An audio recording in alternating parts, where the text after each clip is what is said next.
여러분 안녕하세요. 네 번째 영역입니다. 8월 30일 방송을 시작하겠습니다. 제가 멤버십을 운영하고 있는데 그 내용에 대한 깊이와 분석 자료와 유튜브에서 공개되지 않은 최고의 자료들 그 부분에 대해서 회원님께서 후기를 남겨주셨습니다. 같이 한번 봐볼게요. 저는 64세로 3년 전 은퇴했습니다. 높은 혁명님을 만나기 전에 꽤나 퀄리티가 높은 코인 유튜브들의 강의를 들으며 괜찮은 포트폴리오를 구성했고 2021년도에는 많은 수익을 올렸으나 하락장에 재투자해서 어려움을 겪으면서 힘들게 멘탈 관리를 해오다가 혁명님을 알게 되었고 얼마 전 멤버십에도 가입했습니다. 그리고 이제는 다른 유튜버는 거의 안 보고 있습니다. 그 이유는 혁명님의 강의는 그 어떤 유튜버도 따라오지 못할 정도이기 때문입니다. 혁명님 멤버십 강의를 들으며 가장 만족할 만한 부분은 갑작스러운 하락장에 빠르면서도 합리적인 설명을 해주니 멘탈이 조금도 흔들리지 않게 됐다는 것입니다. 주식시장 등 세계 금융시장 전반을 분석하여서 그 연결고리를 정확히 깊이 있게 자신감 있게 설명해 주시니 너무나 만족스럽고 특히 모든 투자자들의 궁금할 매도할 타이밍에 대해 금리와 연관지어서 금융시장의 버블과 폭락에 대해 설명해 주시니 나름 기준이 잡혀가는데 정말 큰 도움이 되고 있습니다. 직접 오셔서 체감해 보시기 바랍니다. 한 다리로 들어봐야 그 내용의 깊이와 그 자료의 진정한 의미를 알게 되겠지요. 자, 그럼 오늘 방송 달려보겠습니다. AIIB, 아시아인프라투자은행, 유로클리어, 세계 최대의 예탁결제원 인프라를 활용해서 3억 달러의 디지털 채권을 활용한다. AIIB, 중국 주도의 아시아인프라투자은행입니다. CRA, NDB, 신개발은행, AIIB 이 세 가지가 있죠. 이거에 대접하는 미국과 유럽의 바로 IMF, 국제통화기금, ADB, 아시아개발은행, 월드뱅크 이 세 가지가 있죠. 이 중 AIIB에서 유로클리어를 활용해서 디지털 채권, 달러 기반의 디지털 채권을 발행한다는 소식입니다. 미국과 유럽, 중국이 연결되고 있다. 동양과 서양이 연결되고 있다. 베이징에 본사를 둔 아시아인프라투자은행은 유로클리어의 디지털 금융시장 인프라를 활용해서 최초의 디지털 채권을 발행했습니다. 월드뱅크의 첫 번째 분산원점 기반 디지털 채권 발행과 마찬가지로 시티은행, 달러의 주인장이죠. 시티는 발행 및 지급 대행을 맡았습니다. 3억 달러의 디지털 채권은 AIIB, 아시아인프라투자은행의 채권 개발 프로그램의 일부입니다. 이는 첫 번째 디지털 달러 채권이자 아시아 고객을 위한 첫 채권입니다. 이 채권은 룩셈부르크 증권거래소에 상장되어 있고 유로클리어는 발행사이자 중앙증권 예탁기관이며 이 채권은 홍콩 중앙은행, 홍콩 통화관리국의 중앙 머니마켓 단위와 스위스 증권거래소 6에서도 청산될 수가 있습니다. 자, 보시면 스위스 거래소 그룹 6와 홍콩 중앙은행, 세계 최대 예탁결제원인 유로클리어, 룩셈부르크 증권거래소, 달러 기반의 디지털 채권, 여기에 AIIB, 더불어서 시티, 월드뱅크, 유로클리어 얘네가 다 언급되었습니다. 이 키워드 하나하나가 미국과 중국, 동양과 서양이 연결되고 있다. 직접 유로클리어로 가보겠습니다. 세계 최대 예탁결제원이죠. 여기에 1위부터 20위까지의 주요 주주예요. 여기 보시면 미국과 유럽의 주요 주주와 시티, 달러의 주인장 중에 하나, 자 그리고 SMBC, 미쯔비시, 일본의 넘버 1, 3 금권입니다.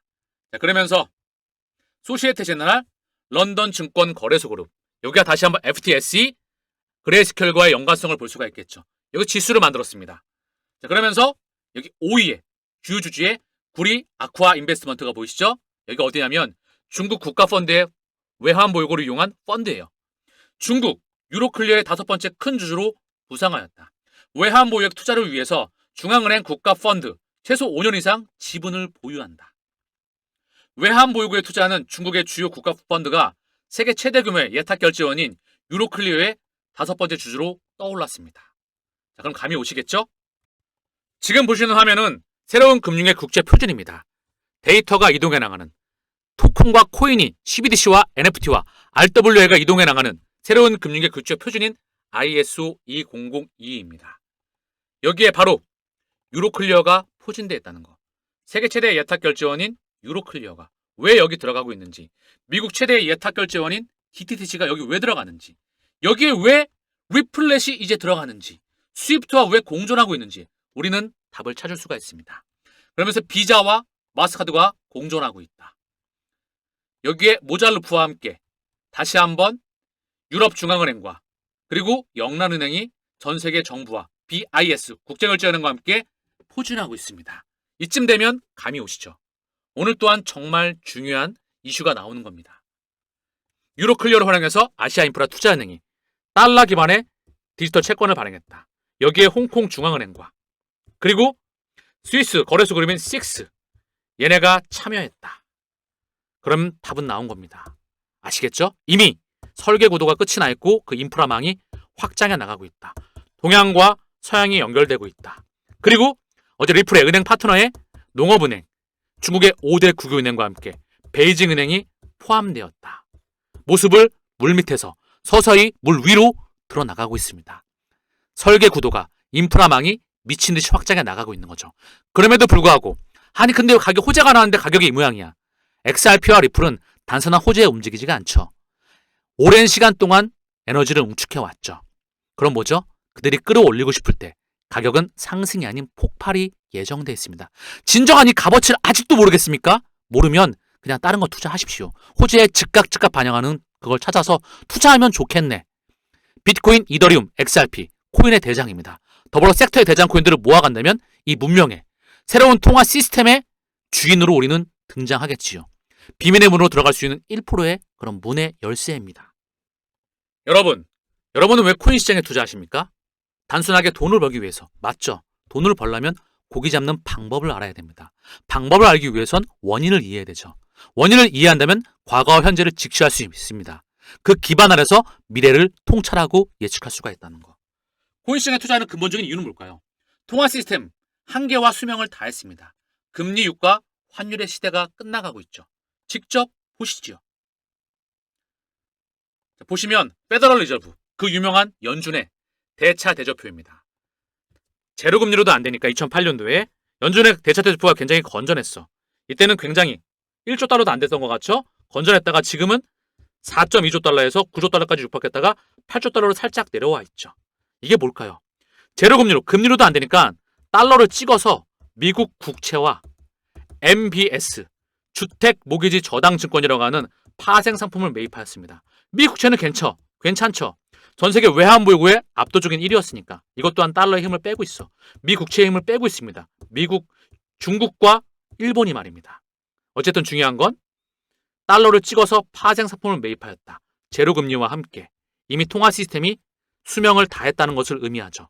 게다가 전 세계 정부의 부채가 미국, 유럽, 일본, 대한민국, 중국 전 세계 국가가 지금도 실시간으로 미친 듯이 팽창하고 있습니다. 노답이라는 거죠. 답이 이미 없어요. 지금 시스템은 말입니다. 미국, 중국, 일본, 독일, 영국, 인도, 프랑스, 이탈리아, 브라질, 캐나다, 아르헨티나, 호주, 벨기에, 그리스, 인도네시아, 아일랜드, 한국, 멕시코, 네덜란드, 기타 등등의 국가가 답이 없다는 겁니다. 자, 그러면서 미국, 유럽, 일본 여기에 도시화가 끝이 났고 고령화가 전 세계 대부분의 국가가 진행 중이죠. 먹을 게 없습니다. 지구가 많이 아프죠. 여기에 4차선 혁명이 불어닥치고 있습니다. 이제 아시겠습니까?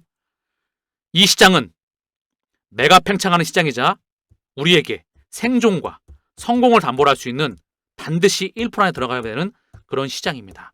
주식과 채권과 부동산과 원자재와 이거를 기초로 한 파생상품의 에너지가 이쪽으로 이동합니다. 즉 메가 팽창한다는 거죠. 노다지의 시장입니다. 노다지의 시장은 여기밖에 없습니다. 이게 바로 4차선 혁명이자 블록체인 혁명이자 웹3 가치의 인터넷 분산 원장의 혁명입니다. 이더리움 현물 ETF에서 340만 달러가 순유출되었다. 그리고 그 다음날 이더리움 현물 ETF 10거래일 만에 순유입으로 전환되었다. 이더리움 ETF에 대한 순유출에 대한 부분이 점점 줄어야 됩니다. 특히나 그레이스케일의 물량을 브랜록과 피델리티가 받아들이는 작업이 완료가 되게 되면 매집에 대한 부분이 완료가 되면 어느 순간 끌어올릴 겁니다. 이와 관련해서 탈중앙화 암호화폐 사업 애그리게이터 주피터의 공동 설립자가 그동안 이더리움 생태계에 많은 시간을 투자했고 여러 프로젝트에도 기여했다. 현재 이더리움이 다소 부정적인 상황이지만 미래가 밝다는 사실을 잊어서는 안 된다. 오랜 시간 동안 대체 불가능한 인프라를 깔아왔습니다. 생태계가 다시 건강해지기 위해서는 양봉 하나만 나오면 바로 되는 것이 암호화폐 업계이다. 시장 분위기는 어느 한순간에 뒤집어집니다. 매집이 완료가 되면 끌어올릴 겁니다. 이더리움이 터지면 알트가 터지고 알트가 터지면 개인들이 들어옵니다. 그 과정에서 미디어가 양모를 진행한다는 거. 지금은 경제 얘기가 오지 않으면 물량 소화하고 상승이다. 지지부진한 구간을 지나고 있죠. 늘 이 구간은 있었다. 선수는 이때 분할로 기계적으로 매월 적립식으로 매집을 해나간다. 그리고 180도 분위기가 바뀌어지면 결국 그들에게 물량을 넘길 준비를 하죠. 양봉 하나면 순식간에 장대 양봉 하나면 거래량이 동반되는 순간 분위기가 바뀌는 시기가 올 겁니다. 블랙록의 비트코인 혐오 ETF 역대 두 번째 순유출이었다. 하루 유출량이 좀 컸었죠? 그와 반대로 거래소 비트코인 잔액은 올해 최저치이다.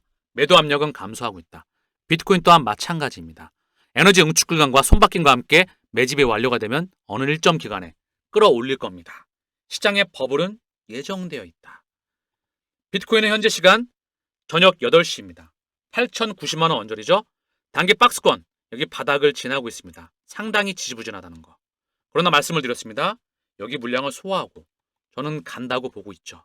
왜? 지금까지 시장을 끌어왔던 건 기관과 세력과 쩐주였다는 거. 그들 간의 에너지 응축 기간과 물량 소화 과정을 거치면 끌어올릴 겁니다. 지금은 버블이 이어지는 상황이다. 지들이 끌어올리고 지들이 내려 까는 경우는 존재하지가 않습니다. 이더리움 또한 340만 원 언저리 마찬가지 흐름이죠. XRP는 766원 언저리입니다. 지치지 마시고 평상시와 똑같이 길을 걸어가시기 바랍니다. 전세계 금융시장이 안정적입니다. 주식시장은 상승세이고요. 원화는 강세이고 달러는 약세이고 국채금융은 하향 안정화했습니다. 국제유가도 하향 안정화되어 있다.